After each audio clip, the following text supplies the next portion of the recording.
Dios les bendiga, mis queridos hermanos, gracias por su grata presencia. En esta tarde queremos compartir una enseñanza fascinante acerca de la vida de José. La historia de José se encuentra en las Escrituras, específicamente desde el capítulo 37 hasta el capítulo 50 del libro de Génesis. Antes de adentrarnos en su historia, permítame darles una breve introducción sobre quién fue José. ¿Quién fue José? La figura de José en la Biblia, hijo de Jacob y Raquel, es central en el libro de Génesis. Su historia está marcada por la traición de sus hermanos y el ascenso en Egipto, aunque algunos mitos cuestionan su existencia histórica. Su narrativa sigue siendo relevante por las lecciones de la fe, el perdón y la providencia que ofrece. A pesar de las dudas sobre su historicidad, la historia de José refleja temas universales que resuenan en la existencia del ser humano, como la lucha contra la adversidad, la búsqueda de la redención de su vida, y está llena de desafíos, triunfos, que nos invita a reflexionar sobre cuáles son las circunstancias que pueden ser transformadas a través de la fe y la resiliencia. Debido a que algunos mitos cuestionan su existencia, la historia de José, les voy a compartir los siguientes fragmentos extrabíblicos que nos dan una noción que nos dicen lo contrario. El primer fragmento nos recuerda al vestido de colores que vestía José. Entonces, este fragmento hace referencia a la famosa túnica de colores que Jacob, el padre de José, le regaló. La túnica simboliza el favoritismo de Jacob hacia su hijo José, lo que provoca los celos y la envidia de sus hermanos, llevándolos a venderlo como esclavo. Les pido por favor que me acompañen. ¿Me puedes ayudar por favor, mi hermano Johnny? Génesis 37:3, para que me ayudes con esa lectura, por favor. Ya, la palabra de Dios dice, Génesis 37:3. Sí, por favor. Y amaba a Israel a José más que a todos sus hijos, porque lo había tenido en su vejez, y le hizo una túnica de diversos colores. Gracias, hermano. Mire, hay algo importante que nosotros debemos detallar. Dice la palabra que nos acaba de leer mi hermano: ahora Israel amaba a José más que a todos sus hijos, porque le había tenido en su vejez y le hizo una túnica de muchos colores. Qué importante, porque la túnica de muchos colores que Jacob le regaló a su hijo José, en el relato de Génesis, este contexto relaciona en el texto bíblico un acto de favoritismo. No solo resalta la relación especial entre padre e hijo, sino que también establece un conflicto familiar que se desarrolla a lo largo de la historia. El versículo de Génesis 37:3 reiterado dice que él había estado porque en su vejez lo acompañaba su hijo José, y le hace una túnica. Favoritismo. Y aparte también nos da en este versículo que se desarrolla un conflicto familiar por este favoritismo. Un segundo fragmento que podemos detallar aquí es el sello de las 12 tribus. Qué interesante, porque es un símbolo donde el símbolo más grande es el toro de José. Este fragmento se refiere a un hallazgo arqueológico que muestra un sello que representa a las 12 tribus de Israel, donde el toro simboliza a José en la tradición bíblica, y José es visto como una figura de líder y también una figura central, un símbolo en el sello que refuerza su importancia en la historia de Israel. Podemos detallarlo y podemos conocerlo en la palabra de Dios en Génesis 49:22. Por favor, mi hermano Gabriel, ¿me ayudas por favor leyendo Génesis 49:22? Amén. Génesis 49:22 dice: Ramá es fructífera, José, rama fructífera junto a una fuente, cuyos vástagos se extienden sobre el muro. Ajá. Mire, también podemos encontrar que en Deuteronomio 33:17 dice, su gloria hace referencia y encaja y relaciona. Dice Deuteronomio, su gloria es como la del primogénito de toro. Recordemos que estamos hablando de el simbolismo, que José se simboliza con el toro. Y en Deuteronomio dice, su gloria es como la de un primogénito de toro, hablando de José. Y sus cuernos son como los cuernos de un búfalo. Con ellos acorneará a los pueblos hasta los fines de la tierra. Son las 10,000 de Efraín y son los millares de Manasés. Si eso fuera así, la evidencia arqueológica definitiva para confirmar la Biblia con pruebas materiales, aquí sugiere hallazgos arqueológicos que relacionan con José y la historia en Egipto. Podrían servir como pruebas tangibles que respaldan los relatos bíblicos, lo que fortalece la credibilidad, la narrativa bíblica y el contexto histórico. El versículo 2 de Timoteo 3:16 dice, toda la escritura es inspirada por, la conocemos, ¿verdad?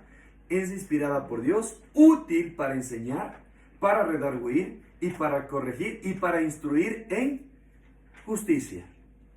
Lo que nos habla la palabra del Señor con estos relatos y estas referencias bíblicas hace referencia a que la existencia de José, ante la duda que tienen algunos, esto nos da una narrativa bíblica que existe José. Amén. Amén. Ahora, otro fragmento para ponerlo un poco más y adentrarnos un poco más, es que el fragmento que necesitamos es la imagen que nosotros creemos. Le hago un ejemplo. Gabriel, necesito que te imagines que tú eres José. ¿No te gustaría vestir la túnica de colores? Sí. Por supuesto que sí. ¿Por qué? Porque es un regalo del Padre. Es un regalo caro de Jacob. Este fragmento invita a reflexionar sobre la identidad de José y su conexión con la familia. Mire, la túnica no solo es un símbolo de su estatus, sino que también representa su herencia y la relación con su padre, lo que añade una capa emocional a su historia. En el versículo de Génesis 37, del 31 al 32, ¿me puede leer mi hermana Nancy, por favor?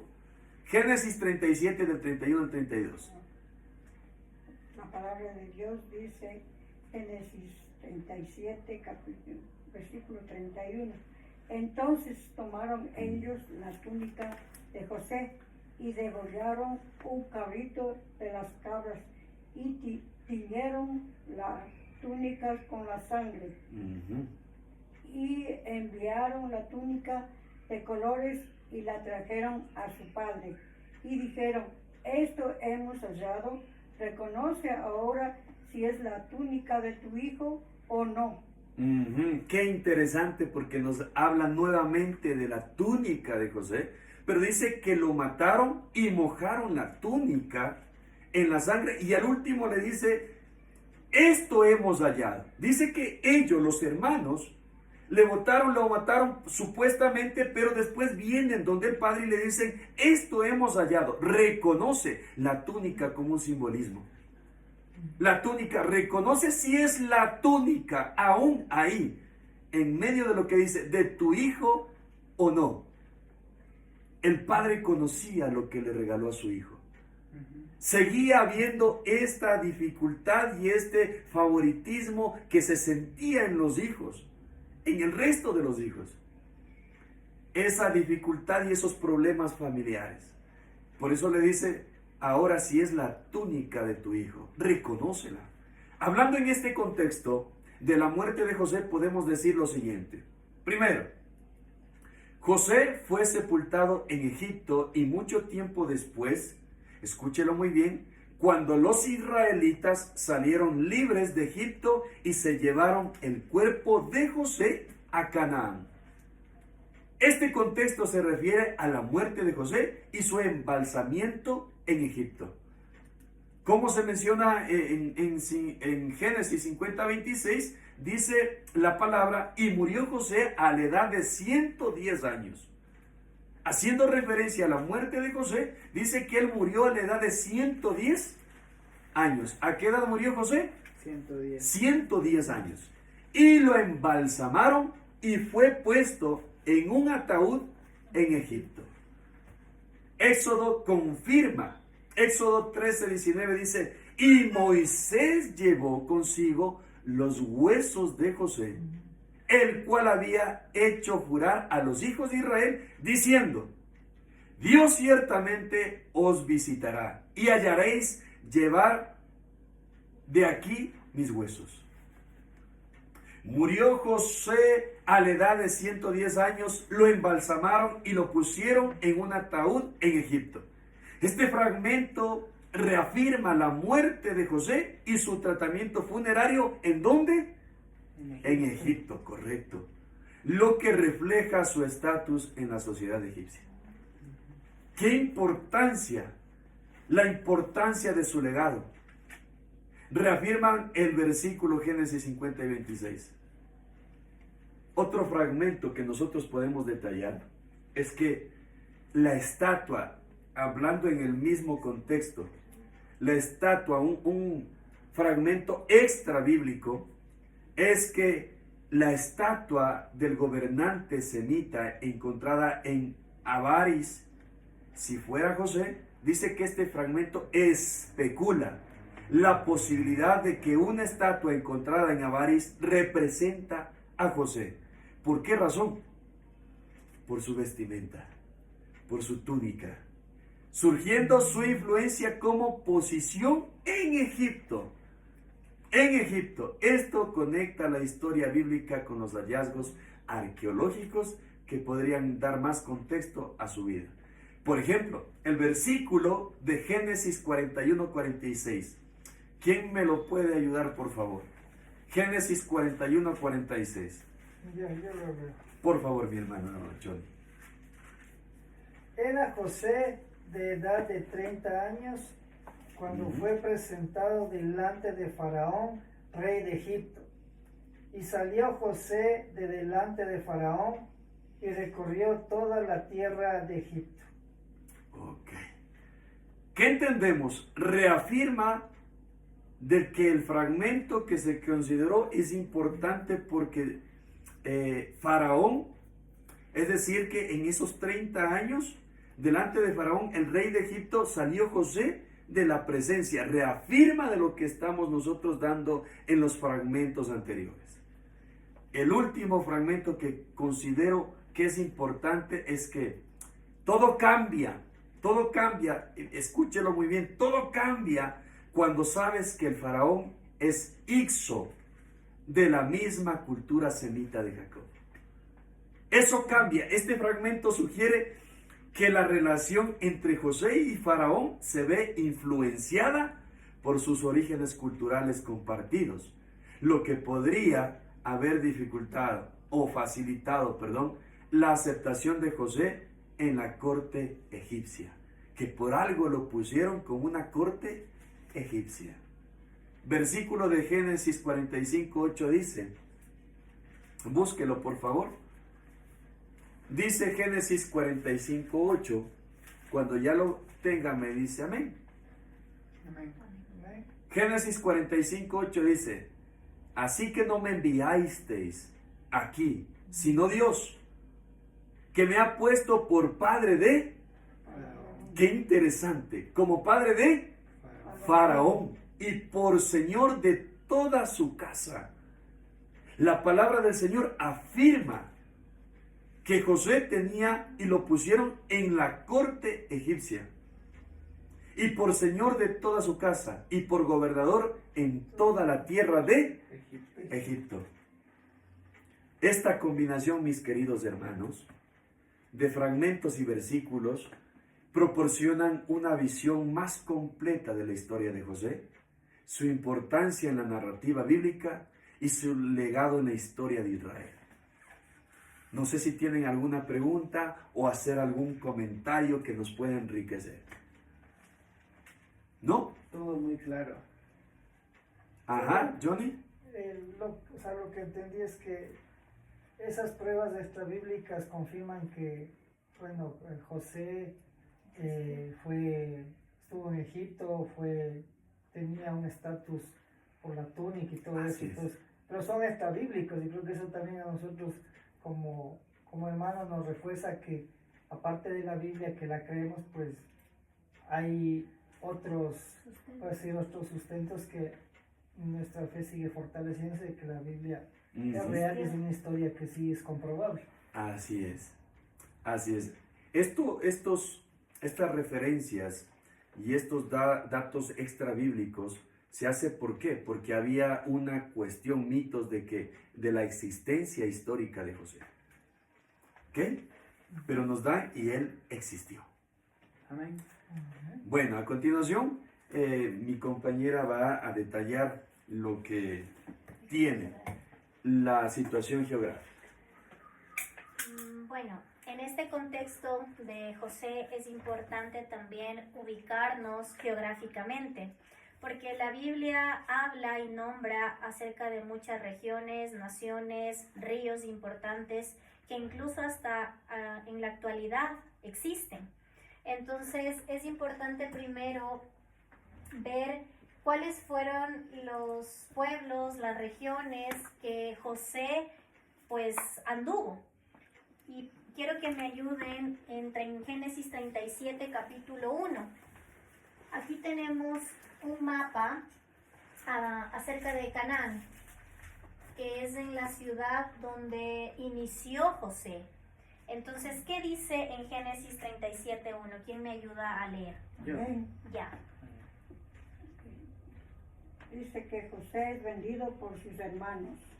Dice, habitó Jacob en la tierra donde había morado su padre, en la tierra de Canaán. Ajá, entonces, ¿en dónde dicen la tierra de Canaán? Entonces, yo les estoy presentando un mapa en donde ustedes pueden ver cómo y todos los pueblos que tenía Canaán. ¿Qué dice en Génesis 37, desde el 11 al 17? Amén. Ya. Dice, y sus hermanos le tenían envidia, mas su padre meditaba en esto. Después fueron sus hermanos a apacentar las ovejas de su padre en Siquem. Hasta ahí. En la parte superior al norte de Canaán tenemos Siquem. ¿Okay? Entonces es allí donde José iba a apacentar las ovejas, que era su primer oficio. Y es ahí donde él empezó, ahí es ahí donde él a sus 17 años empezó a apacentar las ovejas, era joven. Después... Y dijo Israel a José, tus hermanos apacientan las ovejas en Siquem, ven y te enviaré a ellos. Y él respondió, heme aquí. Versículo 14, e Israel le dijo, ve ahora, mira cómo están tus hermanos y cómo están las ovejas, y tráeme la respuesta. Y lo envió del valle de Hebrón y llegó a Siquem. Ajá, entonces vamos a ver, Hebrón está en la parte más al sur de Siquem, está en esta parte. Y es allí donde él iba, para luego ir hacia Siquem. Y aquí es importante, en Hebrón, en Macpela, es donde se encontró y donde está los restos de Abraham, que luego estuvo ahí también los de Sara y que más tarde también los de José, los de Jacob, los de toda la descendencia patriarca que fue aquí justo en Macpela. Ya, ¿qué más? Y lo halló un hombre andando él errante por el campo y le preguntó a aquel hombre diciendo, ¿qué buscas? José respondió, busco a mis hermanos, te ruego que me muestres dónde están apacentando. Aquel hombre respondió, ya se han ido de aquí, y yo les oí decir, vamos a Dotán. Entonces José fue tras de sus hermanos y los halló en Dotán. Ajá, Dotán está más al norte de Siquem, en la parte superior. Ahí está. ¿Qué tenemos en el capítulo de Génesis 37, 28? Versículo 28. Yo leo. ¿Ya? Dice, y cuando pasaban los madianitas mercaderes, sacaron ellos a José de la cisterna, y le trajeron arriba, y le vendieron a los ismaelitas por 20 piezas de plata, y llevaron a José a Egipto. Ok. Es ahí cuando sus hermanos de José lo venden y lo trasladan a otra región. Es decir, que sale totalmente de Canaán para ser trasladado a Egipto. Toda esta parte de aquí que ustedes ven que dice el río Nilo es de Egipto. Entonces fue trasladado lejos realmente. Sus hermanos lo vendieron hacia un lugar donde la cultura, donde todo era totalmente distinto. ¿Qué dice en Génesis 37, 50?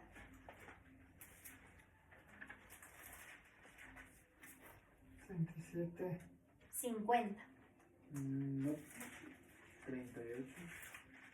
Déjame ver. Déjame ver. Perdón, pero sí es Génesis 50, pero déjenme les doy el versículo.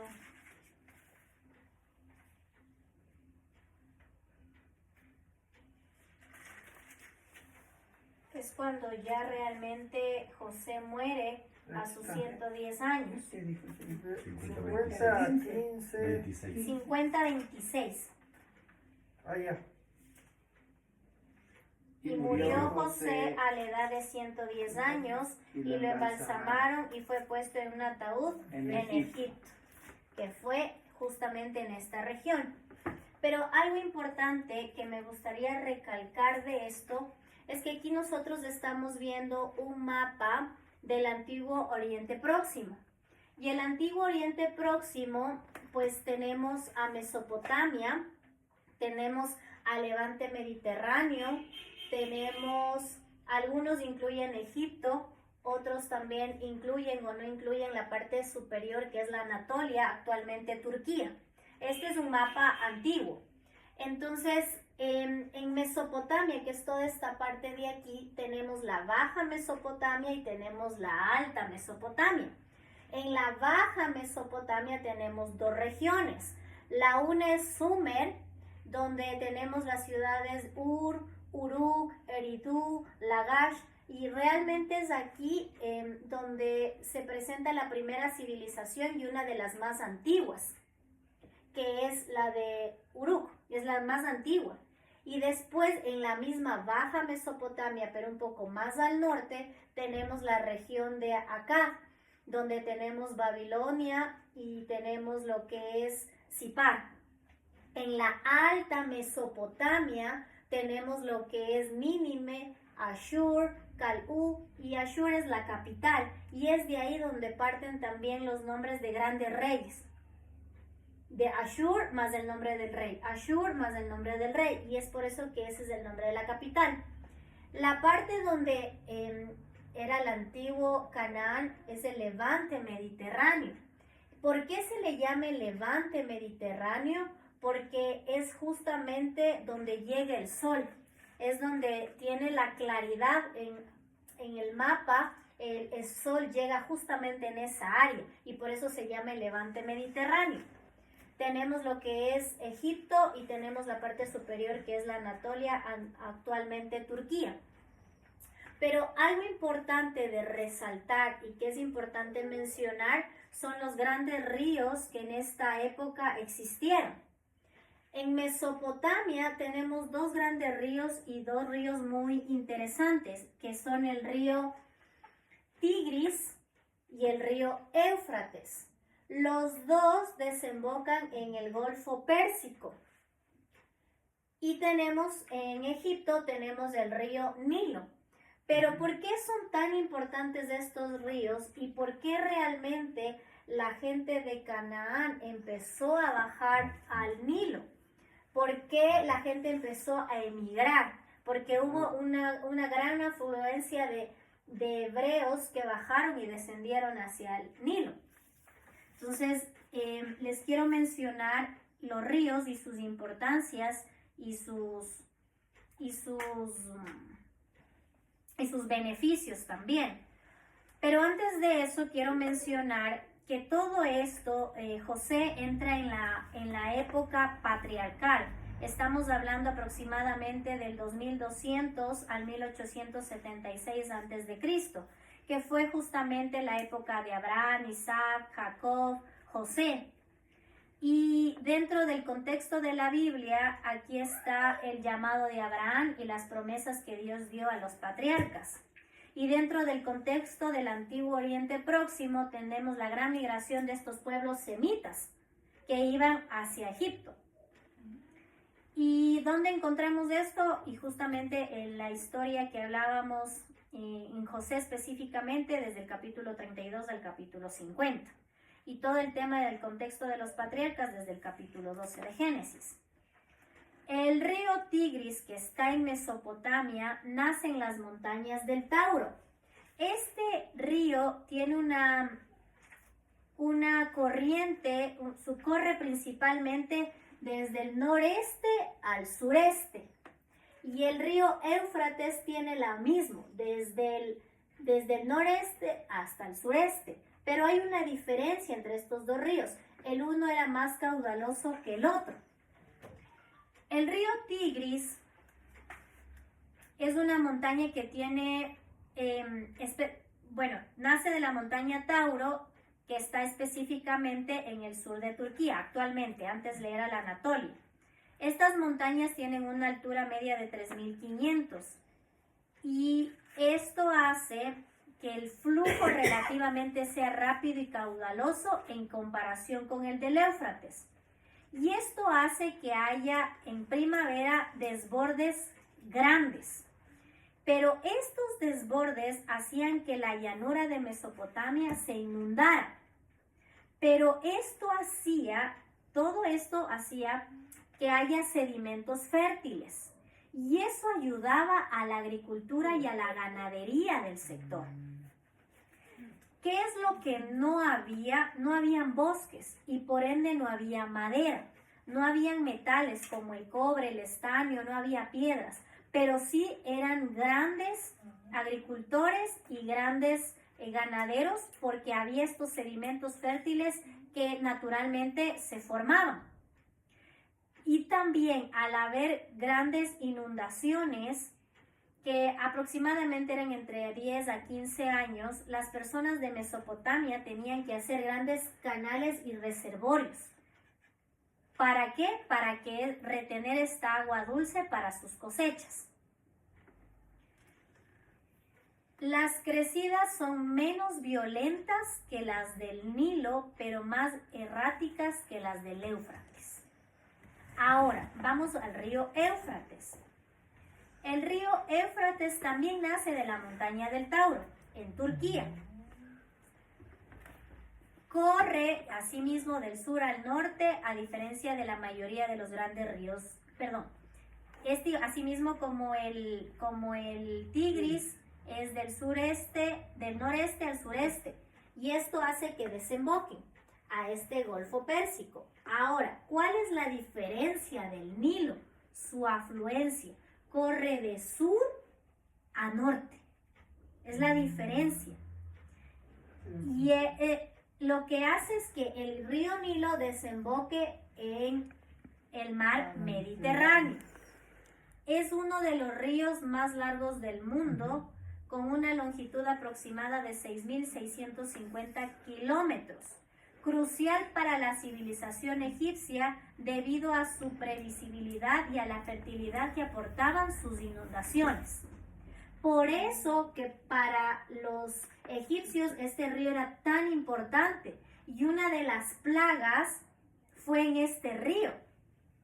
Porque para los egipcios, como este río era tan importante, pues afectaba dentro de su cultura. Estas crecientes son extremadamente predecibles y depositan ricos sedimentos en las tierras agrícolas de Egipto. Es por eso que la gente migraba hacia allá porque había fuentes de trabajo, había comercialización, habían trueques. Y todo eso es lo que, pues, es importante, la ubicación y lo importante que estos ríos significaban en ese tiempo. No sé si tienen alguna pregunta. Es importante resaltar las épocas, los periodos, porque dentro del Antiguo Oriente Próximo muchos imperios empezaron también a nacer, y entre esos pues el acadio, desde el 2334 al 2154 a.C., el primer imperio mesopotámico unificado bajo Sargón de Akkad. Entonces, mientras todo esto pues iba haciendo que muchos imperios también vayan tomando más posición de las tierras en base a lo que cada uno y cada imperio iba pues iba tomando posición de las tierras.